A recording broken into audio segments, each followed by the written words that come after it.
મારી માતાઓને પગે લાગીને કહું કે મારી માવું એવી પ્રતિજ્ઞા લે કે મારી દીકરી અથવા દીકરાની વહુ એને જ્યારે સારા દિવસ દેખાય તો મારી માવું પ્રતિજ્ઞા લેજો કે એ દીકરીને અમે 8 મહિના એને મોબાઈલ નહીં આપીએ, 8 મહિના એને અમે ભાગવત આપશું. અખતરો કરજો, કરવો જ પડશે. દ્વારકાધીશને ફરીવાર પાછો આ ખોરડે લાવવો હોય તો કરવું પડશે. દેવાદ બોદરને ફરીવાર આ ખોરડે લાવવો હોય તો કરવું પડશે. આવા સંતોને ફરીવાર આ ખોરડે લાવવા હોય તો ફરજિયાત મારા બાપ કરવું પડશે. પગે લાગીને કહો આપ બધાને, મારી માવુને પગે લાગુ. તમારા દીકરા તરીકે તમારી પાસે આજ માયો આયર આ પેમેન્ટની ભીખ માગે છે કે 8 મહિના એ દીકરીને કહેજે કે લે બેટા આ ભાગવતમાં જ મારી દીકરી લે રામાયણ વાંચ. જ્યારે એને સમય મળે, સતતની વાત નથી. પાછા તમે એમ ઊભી થામાં વાંચ માયો ભાઈ બોલ્યો એમ નહીં. જ્યારે ફ્રી થાય 8 મહિના માટે કોઈ પ્રક્રિયા નહીં. મને યાદ છે બાપુ, હું નાનો હતો, મારા મોટા ભાઈના લગ્ન થયા. અમે 9 ભારું, બધાય ભારુંથી નાનો છું. અને અમારો હામતું એના પેટમાં, અને 2-3 બૈરા હારે એ કઈક દાંત કાઢતા હતા, કઈક ખીખી ખીખી થતું હતું. મારા માં જોઈ ગયા અને આવીને ગગલાવીને એટલું કીધું, હું હી હા હા કરશો, તારા પેટમાં સંતાન છે, એની તો આબરૂ રાખ, ખોટી વાતો ન કરવી. એના કાનમાં બિલકુલ ખોટું ન સાંભળે, બસ સમય મળે ભાગવત સાંભળે. અને એક બીજી પ્રાર્થના કે સવારે જાગીને નાઈ ધોઈને 2 મિનિટ તમારા મંદિરિયામાં દ્વારકાધીશને દીવો કરીને સવારમાં બેસી અને દીકરીને બાજુમાં બેસાડી અને આંખો બંધ કરી અને દ્વારકાધીશને પ્રાર્થના કરજો, હે દ્વારકાધીશ, અમારા ઘરે એક નવો જીવ આવી રહ્યો છે. અમે દ્વારકાધીશ તને પ્રાર્થના કરીએ કે ઉત્તમ આત્માને અમારી ઘરે મોકલજે, દિવ્ય આત્માને અમારી ઘરે મોકલજે. આ 8 મહિના પ્રાર્થના કરો અને 8 મહિના એ દીકરી ભાગવત કે રામાયણના પાઠ કરે. એ દીકરો 6 મહિનાનો થાય અને અણહારું ન દેખાડવા મળે તો માયો આયર ગાવાનું બંધ કરી દે. ભલામાં ફરજિયાત છે ગર્ભ સંસ્કાર. આ પકોડાનો સમય આલે છે, આ મોબાઈલનો સમય આલે છે, આ ભેળપુરીનો સમય ચાલે છે. એ સમયની અંદર તમારી આવનારી પેઢીને ફરીવાર આવી કથા કરવી હોય ને તો એ ફરજિયાત રાખજો, જેથી કરીને આવા ઉત્સવ આ આપણા બાપ દાદા કંઈક કર્યું છે એટલે યાદ આવ્યું છે, એટલે જ 1 લાખ હાયરો બેઠા છે, એટલે આનંદ આવે છે. અને દુનિયા કંઈક જુદી દિશામાં જઈ રહી છે. બાબુ કેવી ઘટના હશે મહાભારતનું યુદ્ધ. હવે સાંભળજો વાત, હવે ચાલુ કરું છું. મહાભારતનું યુદ્ધ અને ભગવાન દ્વારકાધીશ અને અર્જુન છે એ થોડાક દૂર વયા ગયા. એનો બરોબર મોકો જઈને કૌરવોએ 7 કોઠાના યુદ્ધની રચના કરી. ધર્મરાજ યુધિષ્ઠિર નીચે નેણ ઢાળીને બેઠા છે કે હા આબરૂનો સવાલ છે. મારે કહેવું છે યુવાનોને કે ભારત વર્ષનો છેલ્લો યુવાન આપણી બેન સુભદ્રાનો દીકરો અર્જુન નંદન 21 વર્ષના અભિમન્યુએ મૂછનો દોરો ફૂટેલો તો બાપુ. અને ધર્મરાજ યુધિષ્ઠિર પાસે આવીને કીધું, દાદા કેમ નિમાણા છો, કે દીકરા શું કરું?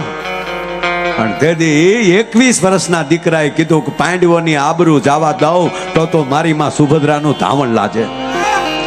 ચિંતા ન કરતા દાદા, 7 કોઠાના યુદ્ધમાં હું ઉતરીશ.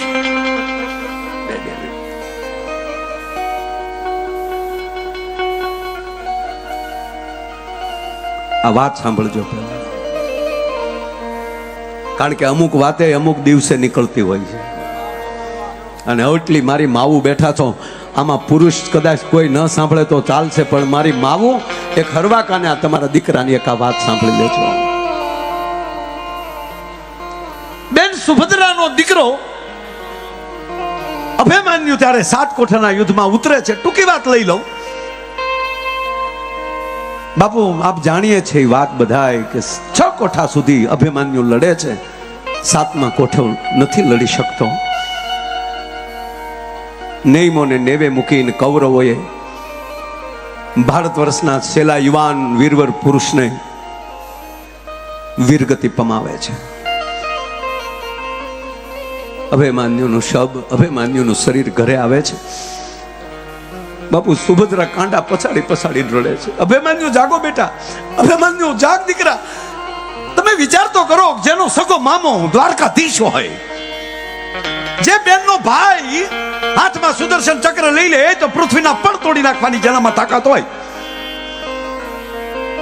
એનો ભાણે જેથી ઢળી પીડ્યો હોય. બેન સુભદ્રા રડે છે, રડી રડી નાહુડા ખૂટે છે, માથે કાંડા પચાડે છે. અભિમન્યુ જાગ બેટા, અભિમન્યુ ઉભો થા દીકરા. અને હવે ભગવાન નારાયણનો પ્રવેશ થાય છે. રોજ પીળા પિતાંબર પહેરનારો દેવરાજભાઈ જ્યારે સફેદ વસ્ત્રો પહેરીને આવ્યો હશે ત્યારે એને કેવું લાગ્યું છે? ધોળો ખેસ ડોકમાં રહી ગયો છે. ધીરે ધીરે ધીરે મારો દ્વારકાધીશ હાલ્યો આવે છે. અને બેન સુભદ્રા જોઈ ગઈ, ગડગડતી દોડ દીધી. ગોવિંદ, ગોપાલ, બધ ભરી ગઈ. ગોપાલ મારો દીકરો સૂતો છે. કૃષ્ણ એને એકવાર ઉભો કર દે ને, એને એકવાર સજીવન કર ને ભાઈ. ગોપાલ તને કહું, ભગવાન કૃષ્ણની આંખો બંધ છે, આંખમાંથી આહુડા નીકળે છે. દ્વારકાધીશ રોતો હશે ત્યારે કેવો લાગતો હશે? છેલ્લે ખેસમાં દેવરાજભાઈ ટીંગાઈ ગઈ બેન. ગોવિંદ, મધુસૂદન, એ નંદકિશોર, તને કહું છું, મારા દીકરાને એકવાર સજીવન કર. તને કહું ગોપાલ, તને કહું કૃષ્ણ, તને કહું. ધીરે ધીરે ધીરે દ્વારકાધીશ આંખો ખોલે છે. સુભદ્રા, સાવધાન સુભદ્રા. આવા વીરવર પુરુષના મૃત્યુ પાછળ રુદન, એના મૃત્યુનું અપમાન છે. રડીશ નહીં. સાવધાન, સાવધાન કેમ થાવ ભાઈ? કૌરવોએ નિયમોને નેવે મૂકીને મારા દીકરાને માર્યો છે. મારો દીકરો નિહથો હતો, મારો દીકરો નિરથો હતો. રથ ઉપર મારો અભિમન્યુ નહોતો, મારા અભિમન્યુના હાથમાં હથિયાર નહોતું. કપટ કરીને મારા દીકરાને માર્યો છે. હાતકવાર બોલી સુભદ્રા કે કપટ કરીને મારા દીકરાને માર્યો છે. સુભદ્રા, સાવધાન. કૃષ્ણની આંખ છે લાલ થાય છે. સાવધાન સુભદ્રા. ગોવિંદ, સાવધાન કેમ થાવ? મારો દીકરો એકલો જ મારો દીકરો છે. હું ઓતરાને કેમ મોઢું દેખાડીશ? કારણ કે ઓતરાનું પેટમાં આનું સંતાન છે. એના દીકરાએ મારા અભિમન્યુનું મોઢું નથી જોયું. એ પહેલા મારો જવાન જોધ વયો જાય. હું કેમ સાવધાન થાવ? એક વાત કહું સુભદ્રા, કે ને ગોપાલ, તું ક્યારની કે છો કૌરવોએ માર્યો, કૌરવોએ માર્યો. એને કોણે માર્યો કહું તને? સાંભળજો મિત્રો, કોણે માર્યો કહું?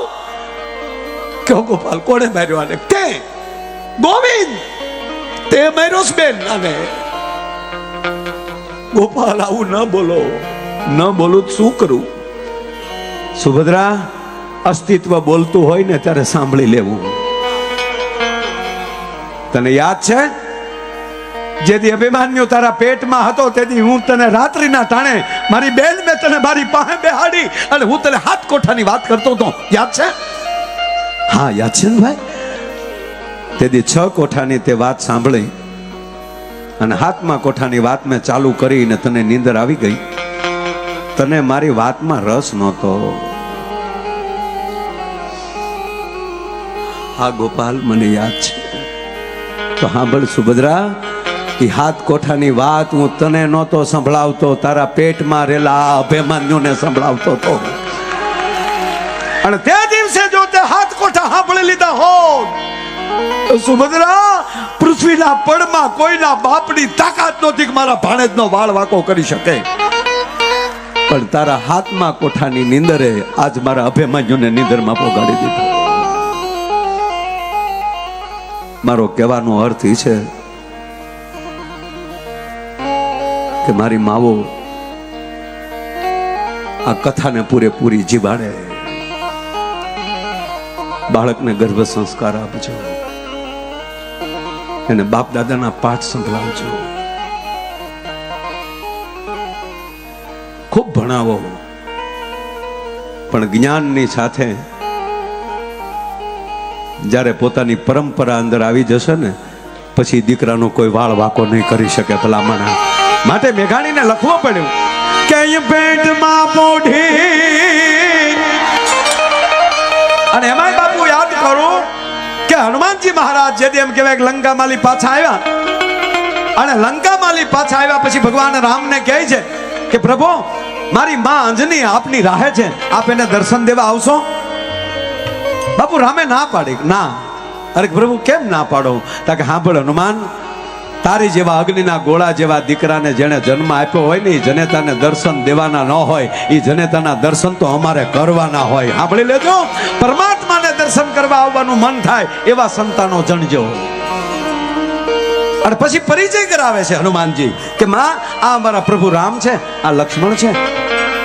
અને છેલ્લે કહે છે કે આ વૈદેહી જગદંબા જાનકી છે. હવે સાંભળજો માં કેવી હોય. હનુમંત એટલા એવા સીતાજી, એટલી નાની ઉંમરમાં મારી દીકરીને લંકામાં રહેવું પડ્યું, રાક્ષસોની વચ્ચે રહેવું પડ્યું. અને હા ભલે હનુમાન, એ વાક તારો નથી, વાક મારો છે. હે કે વાક મારો છે. મેં તને એક ધાવણનો ઘૂંટડો ભરાવ્યો ને તા તું ભગવાન સૂર્યને ગળવા વયો ગયો તો. મેં તને જો એક સોગડિયું ધપીને ધવરાવ્યો હોત ને તો રામને લક્ષ્મણને લંકામાં ધક્કો ન થાત. એ રાવણ હોતી લંકા ઉખેડીને તું રામના ચરણમાં નાખી દે. આ તાકાત છે ધાવણ.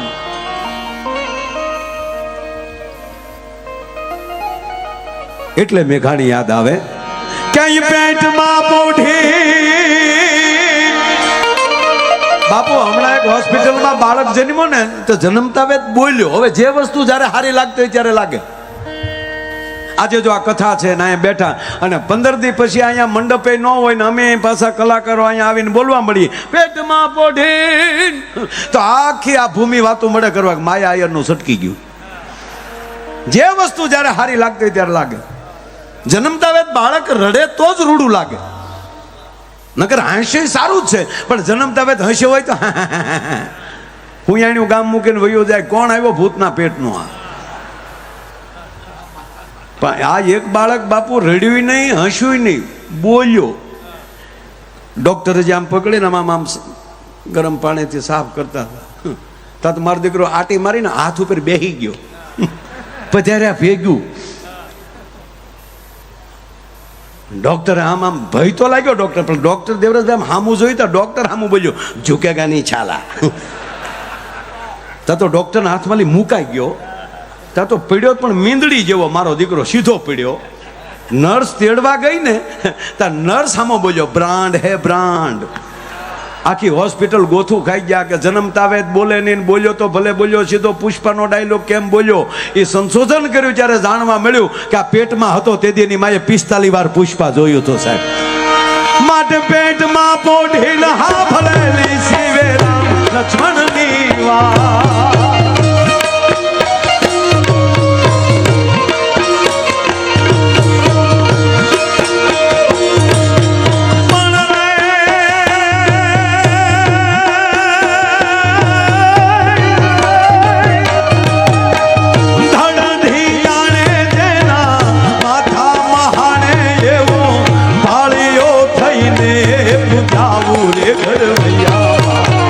ઠાકોરજી